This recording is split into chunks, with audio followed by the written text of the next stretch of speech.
Bonjour à tous ceux qui regardent cette vidéo, nous sommes le 6 mars et on accueille sur notre plateau de Fort FM Nicolas Rizio. Salut Nicolas. Salut David, merci de me recevoir. Tu es chargé de projet au sein de Cap Entreprendre. Peux-tu nous parler de ce qu'est les entreprises éphémères ?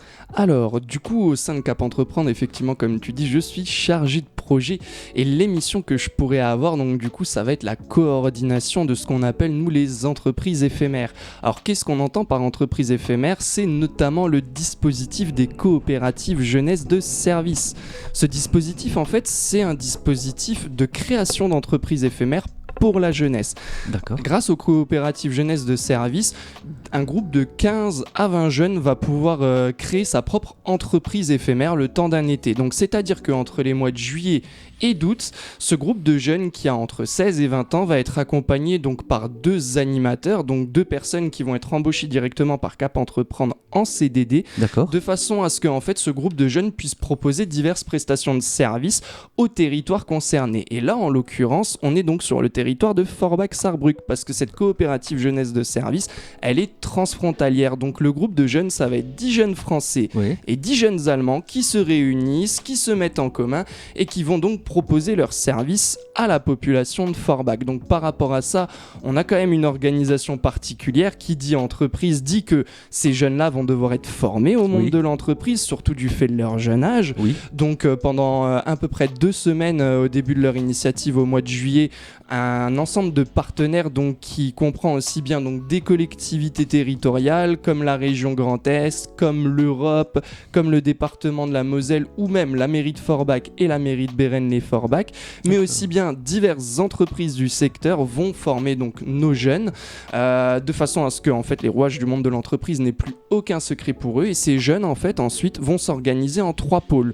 On a le pôle des ressources humaines qui va donc gérer vraiment le temps de travail que les jeunes vont décider d'avoir entre eux, le pôle des finances qui lui va gérer vraiment tout ce qui est du devis à la facture et le suivi du chiffre d'affaires donc. Super, et le pôle marketing qui va s'occuper du démarchage client et de la communication interne et externe, de façon en fait à ce que ces jeunes à la fin de l'été se rémunèrent des quelques contrats qu'ils auront pu proposer à l'ensemble de la population du secteur donc de Forbach-Bérennes comme le secteur aussi de Sarrebruck. Vraiment le but c'est d'être présent des 2 côtés de la frontière, et donc à la fin de l'été ils auront ce petit argent de poche donc pour pouvoir continuer leur année scolaire avec le fruit de leur travail. Exactement. Super. Et justement ces jeunes donc, qui viennent à votre rencontre, quels sont le genre de projets qui mènent c'est quoi comme type de prestations ? Alors, les prestations qu'on peut avoir donc, dans une CJS, alors il faut savoir que cette CJS transfrontalière va fêter déjà sa 6e édition cet été, donc on est sur un projet qui fonctionne et qui continue de monter en puissance. On a divers exemples de choses qui marchent. Par exemple, il y a le lavage de voitures. Le lavage de voitures, là, on est surtout sur du tout venant, c'est-à-dire que les jeunes, en fait, vont s'organiser avec une collectivité de façon à pouvoir avoir gracieusement un parking, et sur ce parking ils reçoivent donc n'importe quel type de clients. Ça peut être des particuliers qui viennent en tout venant, ça peut être des connaissances qui ont pris des rendez-vous, des partenaires de l'opération qui ont pris des rendez-vous, etc. Mais bon, les jeunes font aussi pour ce lavage de voiture des fois du démarchage directement au sein de garages à échelle locale. C'est des choses qui marchent plutôt bien et qui leur permettent justement de voir ce que peut être un travail qui est déjà difficile physiquement, et aussi grâce à ça ils ont vraiment donc dans l'approche même théorique des choses, toute la prestation d'un entrepreneur, enfin toute la démarche d'un entrepreneur, c'est-à-dire qu'ils vont au contact du client, ils vont négocier avec eux vraiment le contrat, donc quelles vont être les prestations exactes à réaliser, quel va être le prix, est-ce qu'on est d'accord sur le prix, est-ce qu'il faut rediscuter sur les prix, donc tout ça c'est le travail que font les jeunes, donc du coup ils réalisent ensuite la prestation puis la facture. Donc c'est vraiment eux leur propre patron, très clairement, et avec l'exemple du lavage de voiture on peut le voir. Maintenant on a d'autres contrats qui sont déjà en place et qui tournent plutôt bien, donc du coup là-dessus je tiens à remercier donc particulièrement notre partenaire qui est la mairie de Forbach et qui nous fait confiance depuis plusieurs années, notamment pour une prestation d'aide aux devoirs. Tous les étés en fait la mairie de Forbach met en place de l'aide aux devoirs pour des jeunes qui ont entre 6 et 12 ans. Pour cela ils ont besoin justement d'animateurs pour pouvoir aider les jeunes à faire les devoirs, et ces animateurs sont les coopérants de la CJS, car oui, les participants de la CJS, on les appelle donc les coopérants. Et c'est nos coopérants qui viennent former ces petits jeunes. Donc ça, super, on remercie encore la mairie de Forbach. Et on a enfin un dernier contrat qui a lieu tous les ans depuis maintenant 3 ans grâce à notre partenaire, le bailleur social Vivest. On va faire en fait du lien intergénérationnel, c'est-à-dire qu'on fait diverses animations dans des EHPAD ou des résidences pour seniors autonomes justement. Et ces animations, ça va être des ateliers de couture, simplement des cafés clatch. Donc on va discuter, prendre le café, même danser avec ces personnes âgées. Et je peux vous dire que c'est vraiment des choses qui sont très enrichissantes. À titre personnel justement, moi j'ai participé à ces contrats sur les années précédentes. Je me suis fait inviter à danser par des résidentes qui ont quasiment même des fois le quadruple de mon âge. Et je peux vous assurer une chose, c'est que c'est pas moi. Elles avaient plus d'énergie que nous encore. C'est clairement pas moi qui étais le meilleur danseur, ça je peux l'assurer. Mais on voit, Nicolas, que tu es vraiment passionné par ce que tu fais. Et tu fais ça déjà depuis combien de temps maintenant ? Alors du coup, cette année, c'est déjà la 5e année que je suis dans ce projet. Pour vous expliquer l'historique, moi j'ai été un des jeunes coopérants lors de la 2e édition de la CJS en 2020, donc du coup, en pleine période du Covid, à ce moment-là, donc du coup, j'avais 23 ans, donc j'étais plus forcément dans les clous d'âge que je pouvais vous dire, vu que c'est ouvert vraiment pour les jeunes qui ont entre 16 et 20 ans, mais période du Covid oblige, Cap Entreprendre avait décidé d'ouvrir jusqu'au plus de 25 ans et je les en remercierai jamais assez, car j'ai découvert le projet cette année-là. En fait, moi je travaillais en Allemagne avant le Covid, et Covid oblige, l'entreprise en question a fermé, donc le licenciement, ce qui va avec. Je me suis donc retrouvé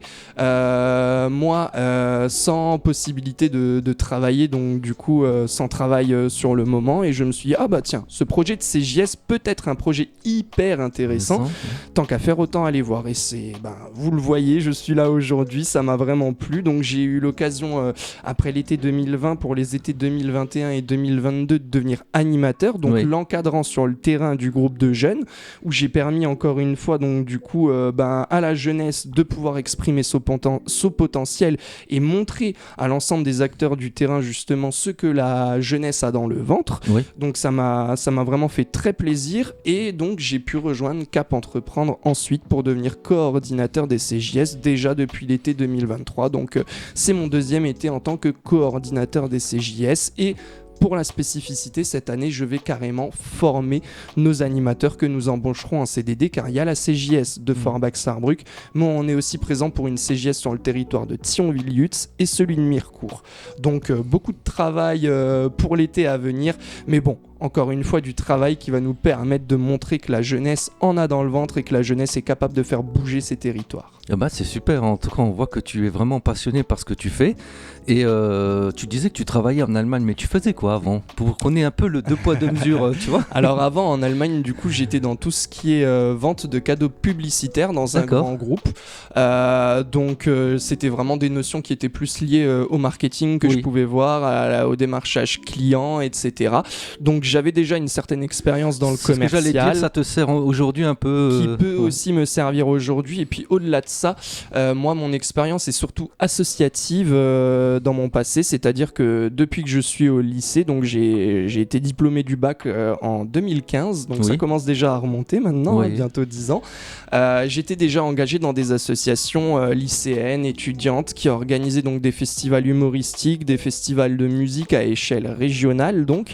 Et j'ai fait vraiment moi toutes mes armes là-dedans, et c'est là aussi que je pense toute la mentalité que j'ai d'aller vers l'autre, d'avoir des projets qui sont des projets d'accompagnement qui permettent de révéler des talents.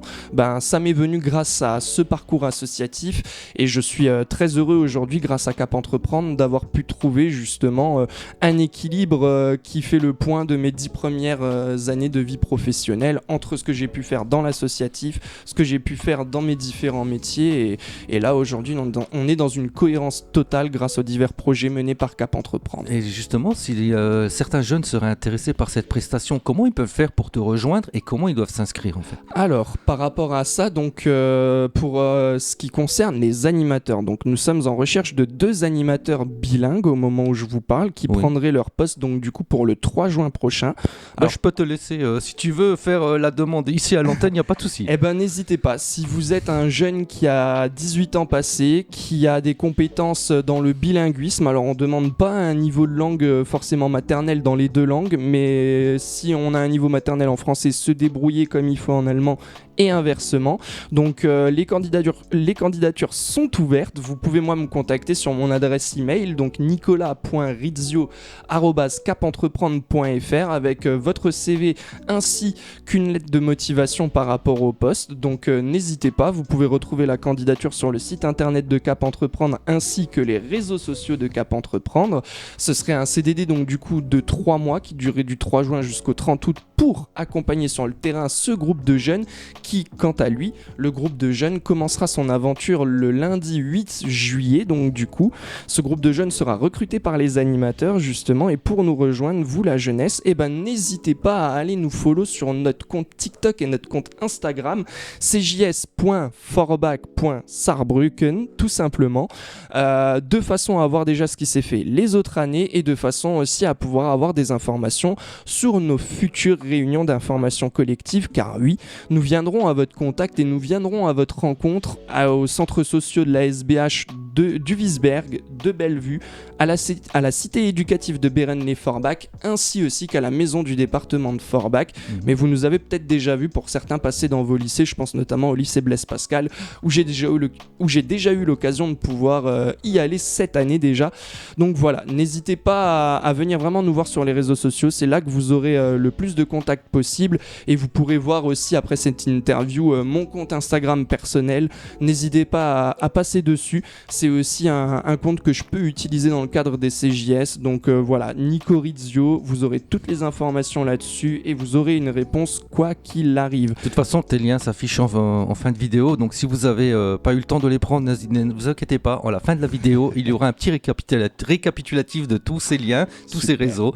Et c'est une richesse pour le territoire d'avoir ce genre de structure. Tu es d'accord avec moi, Nicolas ? Ah oui, totalement. Moi, c'est du fait de mon parcours que j'exprimais un petit peu avant, pour moi, l'engagement, c'est hyper important.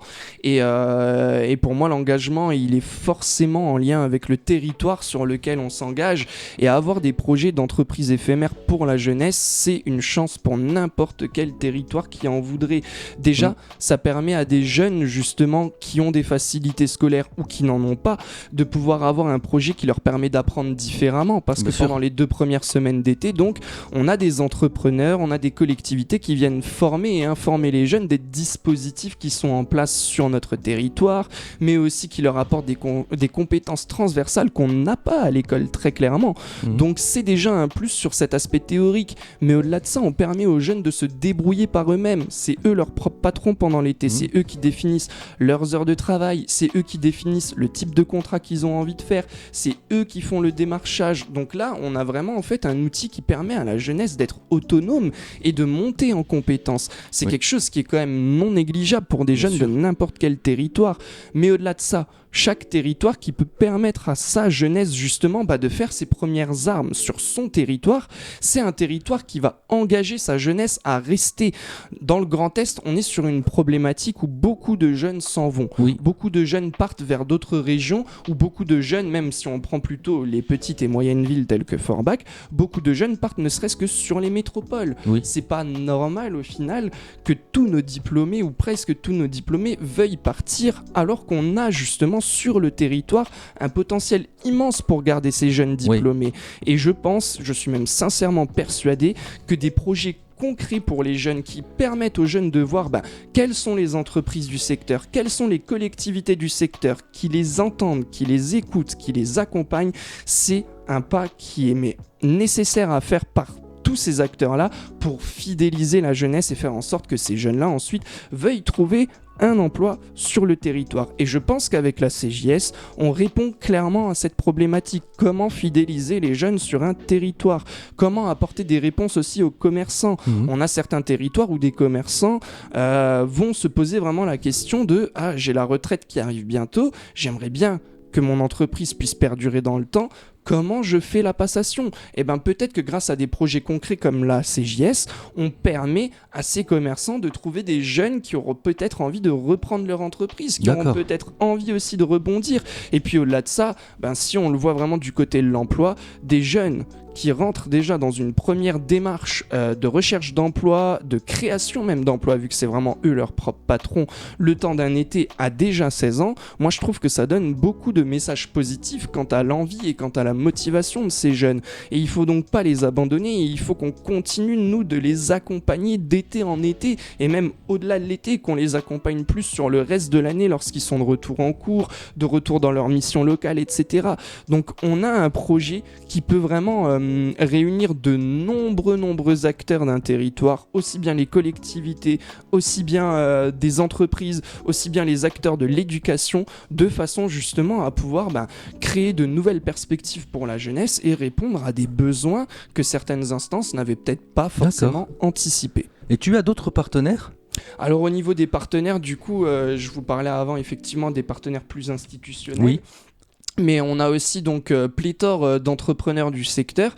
Alors par rapport à ça, Cap Entreprendre, en termes de cœur de métier, on fait de l'accompagnement d'entrepreneurs. On accompagne à peu près 90 entrepreneurs sur l'échelle du Grand Est. Oui. Donc du coup, nos entrepreneurs sont forcément déjà dans la boucle.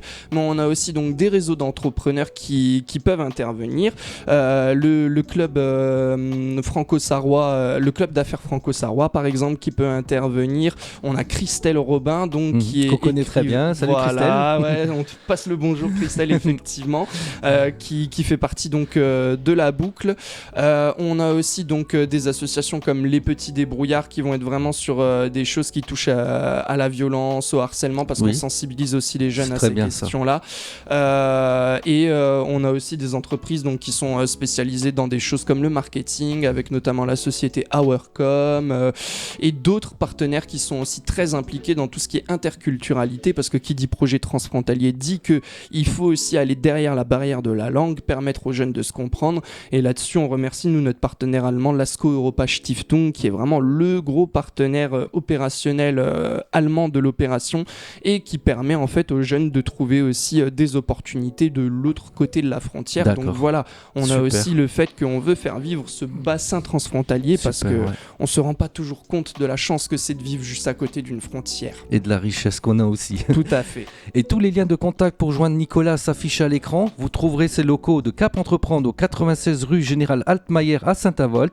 Merci encore à toi Nicolas pour cette rencontre et ces échanges. Franchement, c'est super ce que tu fais. Je te souhaite vraiment succès et courage. Merci beaucoup. Et bien sûr, n'hésite pas à venir dans nos locaux si bien sûr d'autres projets se montent et que tu as besoin de faire un petit passage pour sensibiliser nos auditeurs. C'est grand plaisir, notre antenne t'est entièrement ouverte. Merci à toi Nicolas. Avec grand plaisir, merci David et merci Fort FM. Merci quant à tout le monde, à très vite sur Fort FM. Ciao. Yes, ciao.